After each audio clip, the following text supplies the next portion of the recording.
கிறிஸ்து இயேசுவில் பிரியமான சகோதர சகோதரிகளே, ஆண்டவருடைய புனித வெள்ளியை இன்று நாம் கொண்டாடுகிறோம். இயேசுவினுடைய இறப்பினால் நாம் அனைவரும் மீட்கப்பட்டோம், கடவுளுக்கு ஏற்புடையவராக மாற்றப்பட்டோம். வழக்கமாக இயேசுவினுடைய காலத்திற்கு முன்பாக, ஏன் இன்றும் கூட, அன்பு என்பது மற்றவர்களுக்கு நாம் பிடித்தால், மற்றவர்களை நமக்கு பிடித்தால் செய்யக்கூடிய விஷயம். ஆனால் இங்கே இயேசுவின் அன்பு எல்லையற்றது. பிடிக்காதவர்களுக்கும் எதிரிகளுக்கும் தன்னை நேசிக்காதவர்களுக்கும் அன்பு செய்கின்ற ஒரு அன்பு. எல்லாரையும் அன்பு செய்ய தன் உயிரை கொடுக்கிறார் ஆண்டவர். எல்லாரையும் மீட்க, எல்லாரையும் கடவுளுக்கு ஏற்புடையவராக ஆண்டவர் இறங்கி வருகிறார்.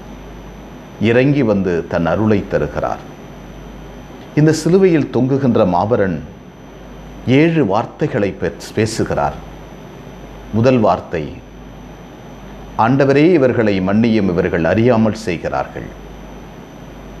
அறிந்து செய்தவன் லூசிஃபர் பசாசு.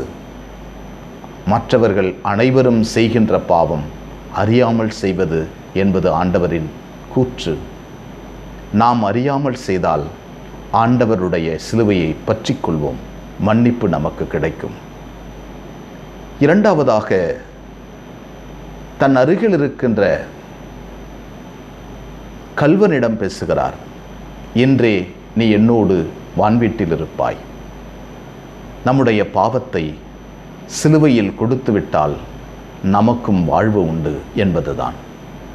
சிலுவையில் நம்முடைய பாவங்களை அறைந்து விட்டால் நாமும் சொல்லலாம், ஆண்டவரே, நீர் அரசுரிமையோடு வரும்போது என்னை நினைவு கூரும். ஆண்டவர் சொல்வார், இன்றே நீர் என்னோடு வான்வீட்டில் இருப்பாய். பாவத்தை திறந்து அவர் காலடியில் கொட்டிவிட வேண்டும் என்பதுதான். மூன்றாவது வாக்கு, இதோ உன் தாய், இதோ உன் மகன். இயேசுவினுடைய இந்த வார்த்தைகள் இரண்டாவது மங்கள வார்த்தையாக அமைகிறது. முதல் மங்கள வார்த்தையில் இயேசுவை அன்னைமரி பெற்றெடுத்தார்.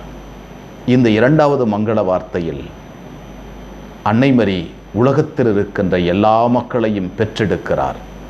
அதனுடைய பிரதிநிதியாய் யோவான் நின்று தாயை, அன்னைமரியை நம் அனைவரின் தாயாக பெற்றுக்கொள்கிறார். எனவே சிலுவையில் கல்வாரியில் நாம் அனைவரும் பெற்றெடுக்கப்பட்டிருக்கிறோம். மீண்டும் அன்னைமரியால் பெற்றெடுக்கப்பட்டிருக்கிறோம். எனவே பிரபஞ்சத்தின் தாய் நம்முடைய தாய். நான்காவதாக ஆண்டவர் சொல்கிறார், என் இறைவா, என் இறைவா, ஏன் என்னை கைவிட்டீர்? இந்த உலகத்தில் மனிதன் படுகின்ற துன்பங்கள் அனைத்திற்காகவும் அவர் துன்பப்படுகிறார். மனிதன் படுகின்ற எல்லா கஷ்டத்தையும் அவரும் தன் உடலில் தாங்கி துன்பப்படுகிறார். கடவுளை விட்டு பிரிந்து, கடவுளை வேண்டாமென்று ஒதுக்கி தானாக பாவம் செய்பவர்கள், உறவுகளிலே பாவம் செய்பவர்கள், கடவுளின் பிரசன்னத்திலிருந்து விலகிவிட்டு பாவம் செய்பவர்கள், கடவுளுக்கு எதிராக போர் புரிபவர்கள், இவர்கள் எல்லாருக்காகவும் துன்பப்படுகிறார். ஆண்டவர் ஐந்தாவது இறைவார்த்தையாக, நான் தாகமாயிருக்கிறேன்.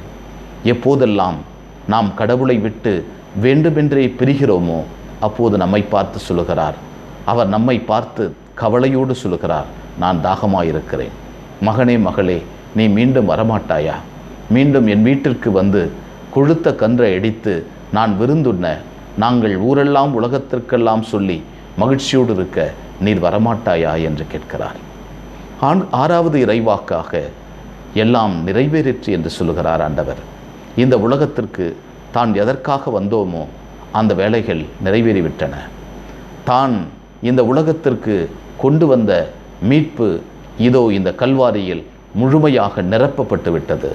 யார் யாரெல்லாம் இந்த கல்வாரியை நோக்கி ஓடி வருகிறார்களோ, யார் யாரெல்லாம் நான் உயர்த்தப்படுகின்ற போது என்பால் ஈர்த்து கொள்ளப்படுகிறார்களோ அவர்கள் அனைவரும் இந்த கல்வாரியில் பொங்கி வருகின்ற தண்ணீரும் நீரூற்றும் புதிய மனிதனாக மாற்றும். எனவே கல்வாரியை நோக்கி இயேசுவை பார்க்க ஓடி வர வேண்டும். ஏனென்றால் எல்லாம் நிறைவேறிற்று. இறுதியாக ஆண்டவர் சொல்லுகிறார், ஆண்டவரே, உம்முடைய கைகளில் என் ஆவியை ஒப்படைக்கிறேன். நான் வந்தேன், வென்றேன், சென்றேன், செல்கிறேன். நான் முழுமையாக உன்னுடைய பணிகளை நிறைவேற்றிவிட்டேன். ஆண்டவரே, உமக்கு நன்றி. நான் மீண்டும் உன்னுடைய வீட்டிற்கு வருகிறேன். நீ எதற்காக என்னை அனுப்பினீரோ அந்த நினைவுகளை எல்லாம், அந்த வேலைகளை எல்லாம் செவ்வனே செய்துவிட்டேன். எனவே நான் உன் வீட்டிற்கு வருகிறேன் என்று சொல்லி தன் ஆவியை ஒப்படைக்கிறார். இப்பேற்பட்ட அழகான பாடம் இது. இந்த 7 வார்த்தைகளையும் மீண்டும் மீண்டும் தியானித்து ஆண்டவருக்கு நன்றி சொல்லுவோம். புதிய மனிதனாக உருவாகுவோம். எப்போதெல்லாம் கல்வாரிக்கு செல்கிறோமோ, கல்வாரியில் தொங்குகின்ற மாபரனை பார்த்துவிட்டு திரும்புகின்ற போதெல்லாம் புதிய மனிதனாக மட்டுமே திரும்ப வேண்டும். எப்போதெல்லாம் சிலுவையை நாம் உற்று நோக்குகிறோமோ அப்போது புனித மனிதராக உருவாக வேண்டும். எவ்வாறு பாம்பினால் கடிவுட்டவர்கள் வெண்கல பாம்பை பார்த்தபோது தன்னுடைய பாவக்கடியிலிருந்து, நச்சுத்தன்மையிலிருந்து விடுபட்டார்களோ, அவ்வாறே எப்போதெல்லாம் நாம் சிலுவையை உற்று நோக்குகிறோமோ நம்முடைய பாவ நச்சிலிருந்து விடுதலை பெற வேண்டும். அந்த விசுவாசத்தோடு அன்னை மரியோடும் புனித யோவானோடும் சிலுவையை உற்று நோக்குவோம். முழந்தால் படியிட்டு அவருடைய விழாவிலிருந்து ஓடி விழுகின்ற இரத்தமும் தண்ணீரும் நம்முடைய தலைமீது ஊற்றப்பட்டு புது படைப்பாக உருமாறுவோம். எங்களை நேசிக்கின்ற விண்ணகத் தந்தையை உம்மை போற்றுகிறோம். அற்புதமான நாளுக்காக நன்றி சொல்கிறோம். நீர் எங்களை படைத்திருக்கிறீர், பராமரித்திருக்கிறீர், எங்களோடு நீர் பயணம் செய்திருக்கிறீர். முதுகோளும் நெடுங்கழியும் எங்களுக்கு ஆதரவாக இருக்கிறது. ஆண்டவரே, என் ஆயன் ஆண்டவர், எனக்கென்ன குறைவு? பசும் புல் மேய்ச்சலில் என்னை அவர் வழி நடத்துகிறார். இருள் சூழ்ந்த பள்ளத்தாக்கில் நான் நடக்க நேரிடும். தீமையானது எதற்கும் நான் அஞ்சேன். அப்பேற்பட்ட என் கடவுள் என்னை உருவாக்கியிருக்கிறார், வளமாக்கியிருக்கிறார், புதிய மனிதனாக உருவாக்கியிருக்கிறார். ஆண்டவரே, உமது சிலுவையை உற்று நோக்கி பார்க்கின்ற போதெல்லாம் புதிய மனிதனாய் நான் உருவார எங்களுக்கு வரம் தாரும். அன்னை மரியே, எங்கள் அன்பு தாயே, உம் திருமகனிடம் எங்களுக்காக இடைவிடாது பரிந்து பேசும். ஆமென்.